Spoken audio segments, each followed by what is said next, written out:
जय श्री राम दोस्तों, हमारे चैनल मिस वैष्णव पर आपका हार्दिक स्वागत है। सबसे पहले अंग्रेजी नववर्ष 2024 की आपको ढेर सारी शुभकामनाएं।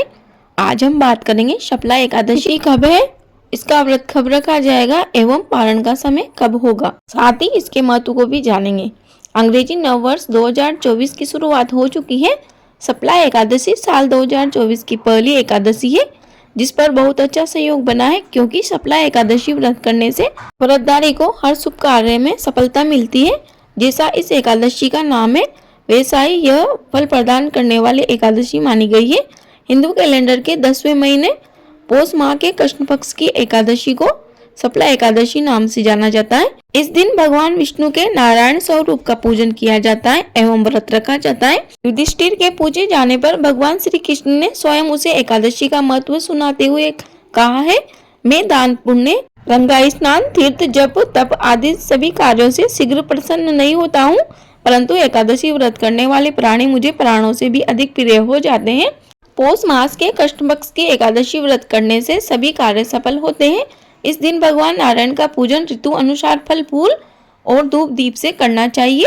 साथ ही नारायण को नारियल, नींबू, अनार, सुपारी आदि अर्पण करना चाहिए। दोस्तों, शपला एकादशी तिथि 6 जनवरी सोमवार को रात्रि में 12:42 पर आरंभ होगी। दोस्तों, रात्रि में 12 बजे के बाद अगली तारीख शुरू हो जाती है, यानी 7 जनवरी आरंभ हो जाएगी और समापन 7 जनवरी दिन रविवार को रात्रि में 12:42 पर होगी। यानी इस समय पर भी अगला दिन 8 जनवरी की तारीख शुरू हो जाएगी। अर्थात एकादशी का व्रत उदय तिथि अनुसार 7 जनवरी दिन रविवार को रखा जाएगा। शपला एकादशी व्रत पारण का शुभ मुहूर्त 8 जनवरी दिन सोमवार को 7:13 से 10:45 तक है। इस समय अवधि में व्रत का पारण किया जाएगा। 8 जनवरी को सुबह 7 बजे से पहले हरिवासर का समय रहेगा। हरिवासर के समय व्रत का पारण निषेध माना गया है।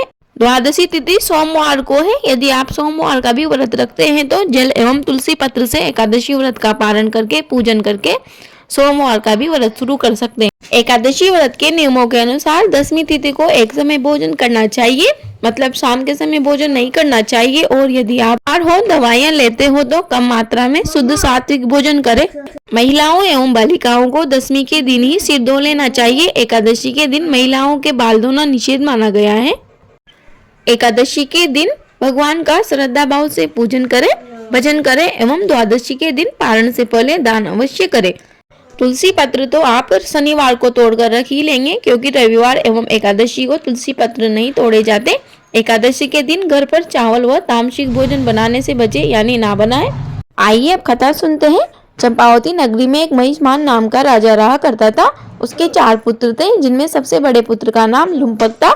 लुम्पक बड़ा दुराचारी स्वभाव वाला व्यक्ति था। वह किसी का भी आदर सम्मान नहीं किया करता था। मांस मदिरा का सेवन करता था, पर स्त्री गमन, वेश्याओं आदि कुकर्मों में व्यस्त रहता था। राजा अपने पुत्र के कर्मों एवं गद्दे आचरण से बहुत परेशान हो गया था, इसलिए उसने एक दिन अपने पुत्र लुम्पक को राज्य से बाहर कर दिया। उस राज्य के बाहर एक पीपल का वृक्ष था जो भगवान को बहुत प्रिय था। सभी देवी देवताओं का क्रीड़ा स्थान था। वह लुम्पक भी ऐसे पतित पावन वृक्ष के सहारे रहने लगा, परंतु उसका स्वभाव रत्ती भर भी नहीं बदला। वह अपने पिता महिष्मान के घर चोरी करने जाता और उसी से अपने गंदे शौक पूरा करता था। पुलिस भी उसे बार बार पकड़कर छोड़ देती थी। एक दिन पौष मास के कृष्ण पक्ष की 10वीं की रात्रि को उसने खूब लूटमार की और निर्दोष जनता पर अत्याचार किया, जिससे पुलिस ने उसे पकड़ लिया और वस्त्र उतार कर भेज दिया। पौष मास में कड़ाके की ठंड थी। वह ऐसी ठंड में निर्वस्त्र उसी पीपल के शरण में आ गया। उसके पेट में बहुत दर्द था। ऐसी स्थिति के कारण वह आज जीवों को मारने में असमर्थ रहा और न ही आज उसमें इतनी शक्ति थी कि वह वृक्ष पर चढ़ सके।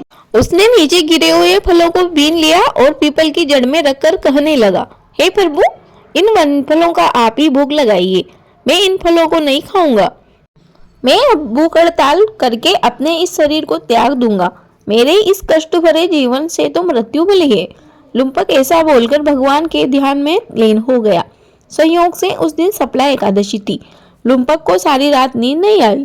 वह सारी रात भजन कीर्तन व्यस्त रहा, परंतु प्रभु ने उन फलों का भोग नहीं लगाया जो लुम्पक ने बीनकर पीपल की जड़ में रखे थे। प्रातःकाल हो गई और एक दिव्य अश्व आकाश से उतरकर लुम्पक के पास में आया। और आकाशवाणी के माध्यम से नारायण जी कहने लगे, तुमने अनजाने में सफला एकादशी व्रत किया है, उसके प्रभाव से तेरे समस्त पाप नष्ट हो गए हैं। आगे नारायण कहते हैं कि जिस प्रकार अग्नि को जानकर या अनजाने में हाथ लगने पर हाथ जल जाते हैं, वैसे ही एकादशी भूल कर रखने पर भी अपना प्रभाव दिखाती है, अर्थात तुम्हें भी एकादशी के व्रत का फल प्राप्त हुआ है।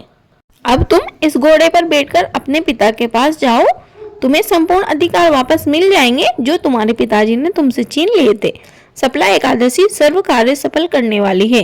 प्रभु की आज्ञा से लुम्पक अपने पिता के पास गया। पिता ने उसको राजगद्दी पर बिठाया और स्वयं वन में तप करने के लिए चले गए। लुम्पक ने सफला एकादशी व्रत के ऐसे फल को पाकर अपने राज्य के सभी स्त्री पुरुषों को सफला एकादशी व्रत करने का आदेश दिया। अब लुम्पक के राज्य में सभी प्रजा सफला एकादशी का व्रत विधि सहित करने लगी। इस प्रकार भगवान श्री कृष्ण आगे युधिष्ठिर से बोले, हे युधिष्ठिर, ऐसा इस एकादशी का महात्म्य है।